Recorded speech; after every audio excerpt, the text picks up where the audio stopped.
शिक्षक होण्याची तयारी करणाऱ्या हजारो उमेदवारांची कल्पना करा. अनेक महिने मराठीतून बालमानसशास्त्र, परिसर अभ्यास ह्या सगळ्याचा अभ्यास केलाय. पूर्ण आत्मविश्वासाने परीक्षेला जातात आणि CTETचा पेपर हातात येतो आणि धक्का बसतो. मुख्य विषय मराठीत नाहीतच. हे काही वाईट स्वप्न नाही, तर अनेक उमेदवारांसाठी हे एक कटू सत्य आहे. हो, आणि हे सत्य अनेकांना थेट परीक्षा हॉलमध्येच कळतं, जेव्हा वेळ खरं तर निघून गेलेली असते. म्हणजे तयारी उत्तम असूनही केवळ भाषेच्या अडथळ्यामुळे अनेकांचे प्रयत्न वाया जातात. आपल्याकडे आज जे विश्लेषण आहे एका YouTube व्हिडिओचं, ते याच समस्येवर एक अचूक उपाय सुचवतं. बरोबर. आज आपण हाच गोंधळ दूर करणार आहोत. CTET म्हणजे नेमकं काय, ती आपल्या राज्याच्या टेटपेक्षा वेगळी कशी आहे, आणि सर्वात महत्त्वाचं म्हणजे अर्ज भरताना भाषा निवडण्यासारख्या छोट्या गोष्टी तुमच्या निकालावर कसा परिणाम करू शकतात. चला, या सगळ्याचा आज सविस्तर उलगडा करूया. चला, अगदी मूलभूत प्रश्नापासून सुरुवात करूया. आपल्या स्रोतानुसार CTET आणि टेट दोन्ही शिक्षक पात्रता परीक्षा आहेत. मग यांच्यात नेमकं फरक काय आहे, जो उमेदवारांनी लक्षात घेतलाच पाहिजे? बरोबर. दोन्ही परीक्षांचा उद्देश एकच आहे, शिक्षकांची किमान पात्रता तपासणे. पण त्यांचा जो आवाका आहे तो पूर्णपणे वेगळा आहे. TET म्हणजे टीचर एलिजिबिलिटी टेस्ट, ही राज्यापुरती मर्यादित असते, जशी आपली महाराष्ट्राची महाटेट. ही परीक्षा पास झाल्यावर तुम्ही फक्त महाराष्ट्रातील शाळांमध्ये नोकरीसाठी पात्र ठरता. अच्छा. पण CTET म्हणजे सेंट्रल टीचर एलिजिबिलिटी टेस्ट, ही राष्ट्रीय स्तरावरील परीक्षा आहे, केंद्र सरकारद्वारे घेतली जाते. म्हणजे CTET पास झाल्यावर केंद्रीय विद्यालय, नवोदय विद्यालय किंवा अगदी दुसऱ्या राज्यांमध्येही नोकरीसाठी अर्ज करता येतो. पण आपल्या स्रोतामधला सगळ्यात रंजक आणि महत्त्वाचा मुद्दा हा आहे की महाराष्ट्रातल्या उमेदवारांसाठी CTETचं महत्त्व दुप्पट आहे. अगदी बरोबर. आणि इथेच अनेक जण कमी पडतात. स्रोतामध्ये वारंवार अधोरेखित केलेला मुद्दा म्हणजे CTET परीक्षा महाराष्ट्रातील शिक्षक भरतीसाठी सुद्धा 100% वैध मानली जाते. 100%? हो. याचा अर्थ तुम्ही फक्त CTET पास असाल तरीही महाराष्ट्रातील नोकरीसाठी पात्र आहात. तुम्हाला वेगळी टेट देण्याची गरज नाही. त्यामुळे ही एका दगडात दोन पक्षी मारण्यासारखी गोष्ट आहे. पण मग एक प्रश्न येतो, जर CTETमुळे राष्ट्रीय आणि राज्यस्तरीय दोन्ही दरवाजे उघडत असतील, तर मग कोणी महाटेट का द्यावी? CTETचा काही तोटा आहे का? हा खूप चांगला प्रश्न आहे. तोटा म्हणण्यापेक्षा एक आव्हान आहे असं म्हणूया. आणि तेच आव्हान आजच्या आपल्या चर्चेच्या केंद्रस्थानी आहे. MAHA TET परीक्षा पूर्णपणे मराठी माध्यमातून देता येते. सर्व प्रश्न, सर्व विषय मराठीत असतात. हो, त्यामुळे मराठी माध्यमातून शिकलेल्यांसाठी तो एक सोपा आणि थेट मार्ग आहे. बरोबर. याउलट CTETमध्ये भाषेचा एक मोठा अडथळा आहे, जो अनेकांना माहितीच नसतो, आणि म्हणूनच परीक्षेचं स्वरूप समजून घेणं खूप महत्त्वाचं ठरतं. चला तर मग या स्वरूपाचाच उलगडा करूया. पेपर 1, जो 1ली ते 5वीच्या शिक्षकांसाठी असतो, वरवर पाहता तर तो आपल्या TET सारखाच दिसतो. 150 प्रश्न, 150 गुण, 2.5 तास वेळ, विषयही तेच. मग यात नेमका सापळा कुठे आहे? तुम्ही सापळा हा अगदी योग्य शब्द वापरलात, कारण तो वरवर दिसत नाही. पेपर 1 मध्ये 5 विषय आहेत, प्रत्येकी 30 गुणांसाठी. पहिली आहे प्रथम भाषा, दुसरी आहे द्वितीय भाषा, त्यानंतर येतात 3 मुख्य विषय: बालमानसशास्त्र व अध्यापनशास्त्र म्हणजे CDP, परिसर अध्ययन म्हणजे EVS आणि गणित. ठीक आहे. आता तुम्ही फॉर्म भरताना प्रथम भाषा म्हणून मराठी निवडू शकता आणि द्वितीय भाषा म्हणून हिंदी किंवा इंग्रजी. इथपर्यंत तर सगळं ठीक वाटतंय. खरी मेख यानंतर आहे. तुम्ही निवडलेला मराठीचा पेपर मराठीत असेल, हिंदीचा पेपर हिंदीत असेल, पण उरलेले 3 मुख्य विषय CDP, EVS आणि गणित, हे विषय तुम्हाला मराठीत उपलब्ध नसतात. काय? हो, ते फक्त आणि फक्त हिंदी आणि इंग्रजी या 2च भाषांमध्ये उपलब्ध असतात. आणि हाच तो मोठा धक्का आहे, जो अनेक उमेदवारांना थेट परीक्षा हॉलमध्ये बसतो. 1 मिनिट, म्हणजे गणितासारखा विषय, ज्यात शाब्दिक उदाहरणं असतात, ती सुद्धा मराठीत वाचायला मिळणार नाहीत? किंवा बालमानसशास्त्रातील गुंतागुंतीचे सिद्धांत जे आपण मराठीत अभ्यासले आहेत, ते अचानक हिंदी किंवा इंग्रजीत समजून उत्तर द्यावं लागेल? अगदी बरोबर. तुम्हीच विचार करा, तुम्ही रचनावाद हा सिद्धांत मराठीत वाचलाय, पण परीक्षेत तो कन्स्ट्रक्टिव्हिझम किंवा रचनावाद या नावाने येतो आणि त्यावरील प्रश्नही त्याच भाषेत असतो. परीक्षेच्या तणावात, वेळेच्या दबावाखाली हे भाषांतर करून प्रश्न समजून घेण्यामध्येच खूप वेळ जातो. आणि चुका होण्याची शक्यताही वाढते. नक्कीच. यालाच कॉग्निटिव्ह लोड म्हणजे बौद्धिक भार म्हणतात. आणि सीटीईटी नकळतपणे मराठी माध्यमाच्या विद्यार्थ्यांवर हा अतिरिक्त भार टाकते. हे तर खूपच मोठं आव्हान आहे. म्हणजे तयारी फक्त विषयाची नाही, तर त्या विषयाच्या वेगळ्या भाषेतील परिभाषांचीही करावी लागेल. आता पेपर 2 कडे वळूया, जो 6वी ते 8वी साठी असतो.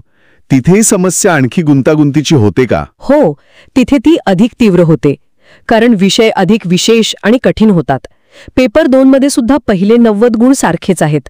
प्रथम भाषा, द्वितीय भाषा आणि बालमानसशास्त्र प्रत्येकी 30 गुण. आणि इथेही भाषेचा तोच नियम लागू होतो. पण खरा फरक पुढच्या 60 गुणांमध्ये आहे. आणि तो फरक कसा आहे? इथे तुमच्या पदवीनुसार विषय बदलतो. जर तुम्ही कला शाखेचे म्हणजे BA असाल तर तुम्हाला 60 गुणांसाठी सामाजिक शास्त्र हा विषय असतो. आणि जर तुम्ही विज्ञान शाखेतून BSc असाल तर गणित आणि विज्ञान हा 60 गुणांचा एकत्रित विषय असतो. आणि हे दोन्ही विषय सुद्धा फक्त हिंदी आणि इंग्रजीमध्येच. अरे देवा.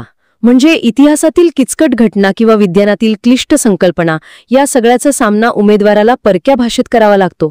मला वाटतं श्रोताने ही समस्या फक्त मांडली नसेल, त्यावर काहीतरी उपायही नक्कीच सुचवला असेल. नक्कीच. आणि तो उपायच या विश्लेषणाचा गाभा आहे. ही सगळी आव्हानं पाहता अनेकांना वाटेल की सीटीईटी खूपच अवघड आहे. पण स्रोतानुसार जर तुम्ही फॉर्म भरताना थोडी हुशारी दाखवली तर यातील सर्वात मोठा अडथळा म्हणजे भाषेचा तुम्ही सहज पार करू शकता. इथेच एक काय म्हणतात त्याला स्ट्रॅटेजिक हॅक दडलेला आहे. Strategic hack? हे ऐकायला खूपच मनाली वाटतंय. काय आहे तो हॅक? श्रोत्याने एक अतिशय सोपी पण प्रभावी रणनीती सुचवली आहे, विशेषतः अशा उमेदवारांसाठी ज्यांना इंग्रजीची भीती वाटते. रणनीती अशी आहे की फॉर्म भरताना प्रथम भाषा म्हणून मराठी निवडा आणि द्वितीय भाषा म्हणून हिंदी निवडा.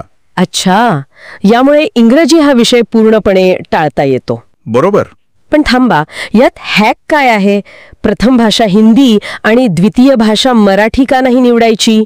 म्हणजे दोन्ही भारतीय भाषा निवडल्याने असा काय विशेष फरक पडतो? इथेच खरी गंमत आहे. हा निर्णय फक्त सोयीचा नाही, तर तो परीक्षेच्या काठिण्य पातळीला गेम करण्यासारखा आहे. स्रोतांनुसार सीटीईटीच्या पेपर डिझाईनमध्ये एक विशिष्ट रचना आहे.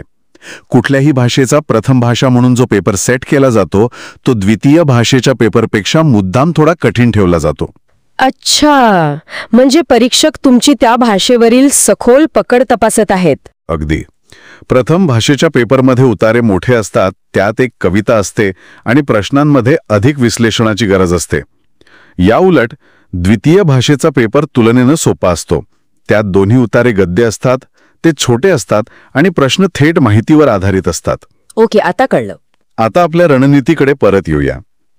जेव्हा तुम्ही प्रथम भाषा म्हणून मराठी निवडता तेव्हा तुम्ही कठीण पेपर तुमच्या मातृभाषेतून देता, जी तुम्हाला स्वाभाविकपणे सोपी वाटते. त्यामुळे पेपर कठीण असूनही तो तुम्हाला सहज जमतो. आणि जेव्हा तुम्ही द्वितीय भाषा म्हणून हिंदी निवडता तेव्हा तुम्ही तुलनेनं सोपा पेपर निवडता. म्हणजे तुम्हाला 2 छोटे आणि सरळ उतारे मिळतात, जे समजायला आणि गुण मिळवायला खूप सोपे असतात. याउलट विचार करा, जर तुम्ही प्रथम भाषा म्हणून हिंदी निवडली तर तुम्हाला हिंदीचा कठीण पेपर सोडवावा लागेल, ज्यात मोठे उतारे आणि कविता असेल, जे कदाचित जास्त वेळ खाऊ ठरू शकतं. खरंय. थोडक्यात मराठी प्रथम आणि हिंदी द्वितीय हे कॉम्बिनेशन तुम्हाला दोन्ही भाषांमधील सर्वात सोपा पर्याय उपलब्ध करून देतं. वा, म्हणजे हा निव्वळ भाषेचा पर्याय नाही, तर काठिण्य पातळीचा पर्याय आहे. तुम्ही अर्ज भरतानाच स्वतःसाठी एक सोपा पेपर तयार करत आहात. ही माहिती तर हजारो उमेदवारांसाठी सोनं आहे. पण माझा एक प्रश्न आहे, जे उमेदवार इंग्रजीमध्ये चांगले आहेत त्यांच्यासाठीही हाच सल्ला आहे का की त्यांनी इंग्रजी टाळावं? नाही, अजिबात नाही. स्रोत इथे स्पष्ट करतो की ही रणनीती त्या बहुसंख्य उमेदवारांसाठी आहे ज्यांना इंग्रजीची भीती वाटते किंवा त्यांचा आत्मविश्वास कमी आहे. ज्यांचं इंग्रजीवर प्रभुत्व आहे ते नक्कीच इंग्रजी निवडू शकतात. पण ज्यांच्या मनात थोडी जरी शंका असेल त्यांच्यासाठी मराठी आणि हिंदीचा हा पर्याय एक सेफ्टी नेट आहे. Safety net? हो. तो तुम्हाला हमखास गुण मिळवून देतो आणि तुम्हाला मुख्य विषयांवर लक्ष केंद्रित करायला अधिक वेळ आणि आत्मविश्वास देतो. खरंच परीक्षेच्या तयारी इतकंच महत्त्वाचं परीक्षेचा फॉर्म योग्य माहितीसह आणि योग्य रणनीतीने भरणं आहे. एक चुकीची निवड, विशेषतः भाषेची, तुमच्या वर्षभराच्या मेहनतीवर पाणी फिरू शकते. योग्य माहिती आणि रणनीती असेल तर अर्धी लढाई तुम्ही फॉर्म भरतानाच जिंकलेली असते. तर आजच्या या सविस्तर चर्चेतून आपण CTET बद्दलचे अनेक गैरसमज दूर केले आणि काही अत्यंत महत्वाच्या गोष्टी शिकलो. थोडक्यात या विश्लेषणाचे प्रमुख मुद्दे काय आहेत?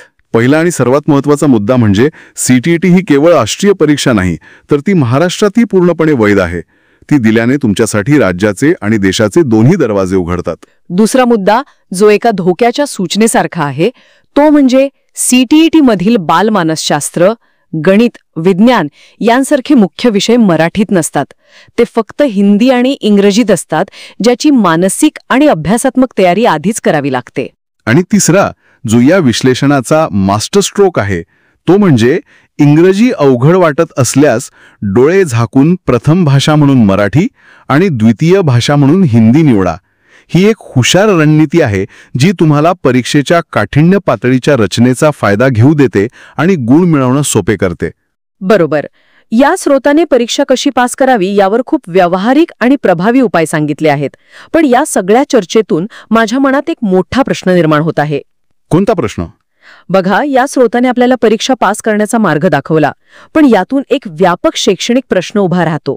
आपण शिक्षकांना राष्ट्रीय स्तरावरील हिंदी किंवा इंग्रजी माध्यमातील परीक्षेची तयारी करायला सांगत आहोत, जेणेकरून ते आपल्या राज्यातील प्रामुख्याने मराठी भाषिक मुलांनी भरलेल्या शाळांमध्ये शिकू शकतील. हा खूप खोल आणि विचार करायला लावणारा मुद्दा आहे. हो ना. म्हणजे ज्या शिक्षकाची निवड प्रक्रियाच एका वेगळ्या भाषिक चौकटीत होत आहे, त्या शिक्षकाची आपल्या विद्यार्थ्यांशी, विशेषतः ग्रामीण आणि निम्न शहरी भागातील ज्यांची भाषा आणि जग दोन्ही वेगळं आहे, त्यांची जोडले जाण्याच्या क्षमतेवर काही परिणाम होत असेल का? नक्कीच होत असणार. याला पेडागॉजिकल डिस्कनेक्ट म्हणजे शैक्षणिक विसंवाद म्हणता येईल.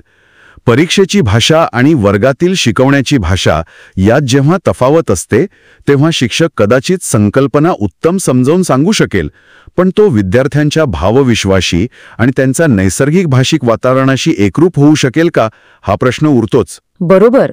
ज्या शिक्षकाला परीक्षेसाठी स्कॅफोल्डिंग किंवा पाड असे शब्द शिकावे लागतात, तो वर्गात येऊन आधार देणे किंवा टेकू लावणे यासारखे सोपे, मुलांना आपले वाटणारे शब्द सहज वापरेल का? ही एक विचार करण्यासारखी गोष्ट आहे, ज्याचे उत्तर आपल्याला शिक्षण व्यवस्थेत शोधावे लागेल.